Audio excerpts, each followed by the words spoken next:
زوریز کا تو دل ہی نہیں کر رہا تھا اپنے بیٹے سے نظریں ہٹانے کو اور اسے گود سے اتارنے کو، مگر جیسے ہی اسے کمرے سے باہر قدموں کی آواز سنائی دی، اس نے چھوٹے سردار کو بنا دیری کیے واپس بیڈ پر اسی جگہ لٹا دیا جہاں پر زبرش اسے لٹا کر گئی تھی، اور پھر اپنے بیٹھنے کی وجہ سے پڑی بیڈ شیٹ کی سلوٹ درست کرتے وہ 190 کی سپیڈ سے صوفے پر جا کر بیٹھا تھا اور خود کو ایسے بنا لیا جیسے اس کمرے میں موجود کسی چیز سے اسے سروکار ہی نہ ہو۔ زبرش دروازہ کھول اندر آئی تو زریز آنکھیں بند کیے بیٹھا تھا۔ اس نے صوفے کے سامنے پڑے ٹیبل پر کھانے کی ٹرے رکھی تو زریز سیدھا ہو کر بیٹھتا کھانا شروع کر چکا تھا، جبکہ زبرش واپس بیڈ پر جا کر بیٹھی اپنے چھوٹے سردار کو گود میں اٹھا کر اسے سلانے کی کوشش کرنے لگی۔ آج زریز اور فرح کا نکاح تھا۔ ساری حویلی میں ہلچل مچی ہوئی تھی، جبکہ چچی کی تو خوشی سنبھلے نہیں سنبھل رہی تھی۔ اقرا کو اس بارے میں کوئی علم نہیں تھا ابھی تک، نہ اسے کسی نے بتایا تھا۔ زریز تیار ہونے کے لیے کمرے میں آیا تو زبرش کو دیکھ جتنا حیران ہوتا اتنا کم تھا۔ حیرانگی کی وجہ یہ تھی کہ سامنے ہی زبرش شیشے کے سامنے کھڑی ایسے تیار ہو رہی تھی جیسے اس کے شوہر کا نکاح نہ ہو بلکہ اس کے بھائی یا بہن کا نکاح ہو۔ زریز کی موجودگی محسوس کرتے زبرش نے چہرہ موڑے اسے دیکھا اور پھر اپنے ہاتھ میں پکڑی لپسٹک جسے وہ ابھی اپنے ہونٹوں پر لگا رہی تھی واپس ڈریسنگ ٹیبل پر رکھی تھی۔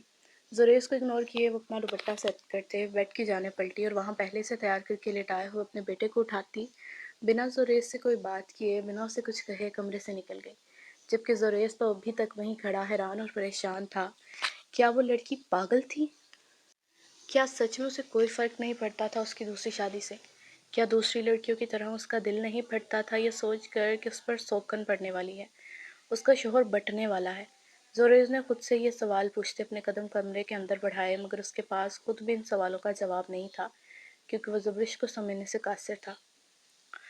فرح زہیب خان ولد صہیب خان، آپ کا نکاح زریز خان افریدی ولد ارتضیٰ خان افریدی سے کیا جاتا ہے، کیا آپ کو قبول ہے؟ مولوی کے الفاظ کمرے میں گونجے تو چچی کے چہرے پر موجود مسکراہٹ اور پھیلی تھی، آخر ان کا انتظار جو ختم ہو رہا تھا، جبکہ زبرش کی آنکھوں میں انہی الفاظ کے سبب آنسو آئے تھے۔ قبول ہے، فرح کے جواب دیتے ہی دو مرتبہ اور مولوی نے وہی الفاظ دہرائے جن کا جواب فرح نے ہر مرتبہ قبول ہے کے طور پر دیا تھا۔ فرح کے نکاح نامے پر سائن کرتے ہی چچی نے فوراً آگے ہو کر اسے گلے لگایا تھا، جبکہ چچی کے بعد زبرش بھی اپنے آنسو صاف کرتے ہوئے اپنے اندر کے غم کو چھپاتی فرح سے ملی تھی۔ چچی تو بے حد خوش تھیں کیونکہ اب بس زریز کے نکاح قبول کرنے کی دیر تھی اور پھر فرح ہمیشہ کے لیے سردار زریز خان کی بیوی بن جائے گی۔ نکاح کی رسم دوسری جانب بھی مکمل ہو چکی تھی اور چچی نے تو خوشی میں ڈھیروں پیسے ملازموں کو صدقے کے طور پر دیے تھے۔ زریز میں تو بہت خوش ہوں، آخر میری سب سے بڑی خواہش جو پوری ہو گئی اور میری فرح کے سفر سے بھی میں فارغ ہو گئی۔ زریز جیسے مردان خانے سے اس کمرے میں آیا جہاں فرح کے نکاح کی تقریب تھی تو چچی خوشی سے اس کے سر پر ہاتھ پھیرتی بولی، جبکہ مسکراہٹ تو زریز کے چہرے پر بھی تھی لیکن وہ مسکراہٹ تھوڑی عجیب تھی۔ خوش تو میں بھی بہت ہوں چچی، آخر میں نے بھی اپنی ایک اور بہن کا فرض نبھا دیا۔ زریز کی بات کی چچی کو کوئی سمجھ نہیں آئی تھی، اس لیے وہ حیران ہوتی اسے دیکھنے لگی۔ کیا مطلب اس بات کا؟ کون سی بہن؟ انہوں نے نہ سمجھی سے پوچھا۔ فرح کی بات کر رہا ہوں چچی، اور کون ہے بھلا؟ بس فرح ہی تو بچی تھی جس کی شادی نہیں ہوئی تھی، ماشاءاللہ سے آج اس کی بھی ہو گئی۔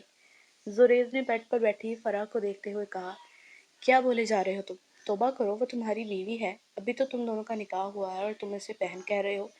چچی نے اسے ٹوکتے ہوئے غصے سے کہا۔ جی بالکل چچی، فرح کا نکاح ہوا ہے لیکن مجھ سے نہیں، میرے دوست عثمان سے۔ زریز نے سینے پر ہاتھ باندھتے چچی کو جواب دیا تو چچی کی آنکھیں پھیلی تھیں۔ کیا بول رہے ہو یہ تم؟ میں نے خود نکاح خواہ کے بول سنے تھے۔ نکاح میں تمہارا نام لیا گیا تھا؟ بند کرو یہ گھٹیا مذاق، تمہیں شرم نہیں آ رہی اپنی بیوی کا نام کسی دوسرے مرد کے ساتھ جوڑتے؟ چچی غصے سے زریز پر بھڑکتی ہوئی بولیں، جس پر زریز نے کہکہا لگایا تھا۔ آپ نے ٹھیک الفاظ سنے تھے چچی، لیکن نکاح خواہ نے غلط الفاظ پڑھے تھے۔ دراصل کیا ہے نا کہ فرح کو نکاح میں قبول کرنے والا عثمان ہے، اور فرح نے بھی مجھے نہیں نکاح میں قبول عثمان کو کیا ہے، کیونکہ وہ جانتی تھی کہ اس کا نکاح عثمان سے ہونے والا ہے۔ زریز نے فرح کی جانب اشارہ کرتے چچی سے کہا تو چچی نے بے یقینی بھری نظروں سے فرح کو دیکھا تھا، جس نے ماں کو دیکھتے ہاں میں سر ہلایا تھا۔ جھوٹ ہے یہ سب کچھ، ہو ہی نہیں سکتا ایسے، جب نکاح میں تمہارا نام بولا گیا تھا تو قبول وہ عثمان کو کیسے کر سکتی ہے؟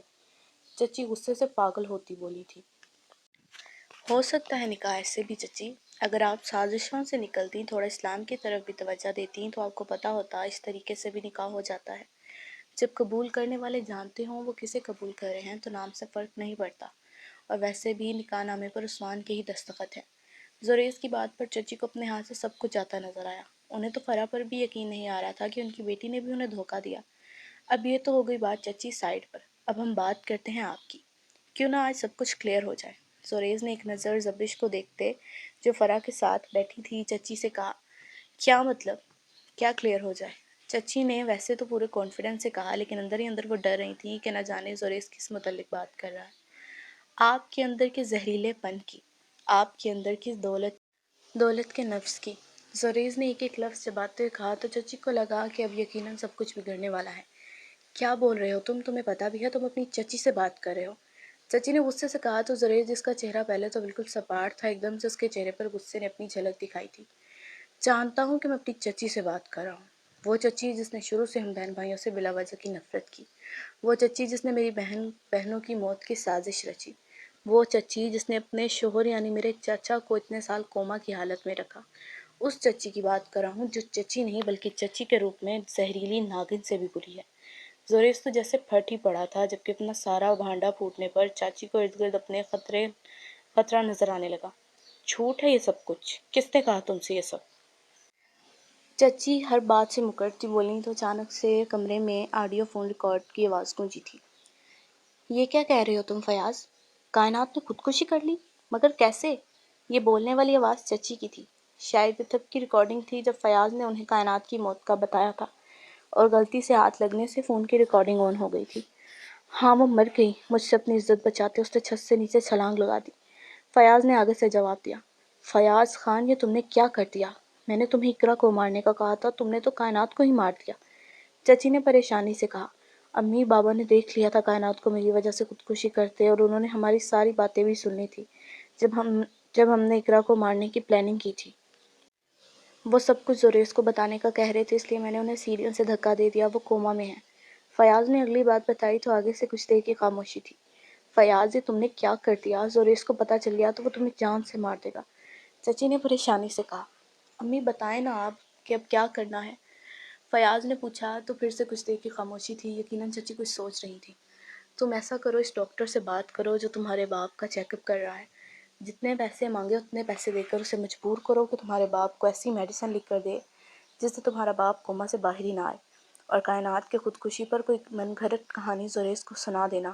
ویسے بھی حویلی میں تمہارے اور تمہارے باپ کے علاوہ کوئی نہیں جانتا کائنات نے خودکشی کیوں کی۔ چچی کے پلان بتانے کے بعد آگے سے ریکارڈنگ ختم تھی، یقیناً کال کٹ ہو گئی تھی۔ چچی جو دم سادے اپنی ہی ریکارڈنگ سن رہی تھی، ریکارڈنگ ختم ہوتے انہوں نے پلٹ کر دیکھا تو فرح ہاتھ میں موبائل پکڑے ہوئی تھی۔ یقیناً وہ ریکارڈنگ اسی نے چلائی تھی۔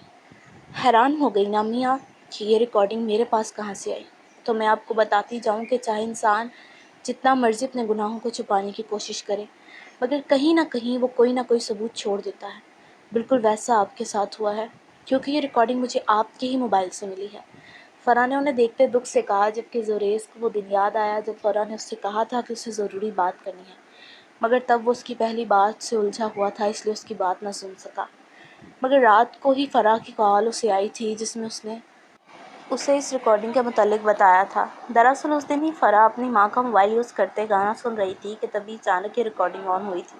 جبکہ ریکارڈنگ سن کر فرح کو تو یقین ہی نہ آیا تھا کہ وہ ماں جس کی ہر بات وہ آنکھیں بند کر کے مانتی تھی، وہ اس قدر ظالم اور سفاک تھی کہ اس نے اس کے باپ کو اپنے شوہر کو بھی اپنی سفاکیت سے نہیں بخشا تھا۔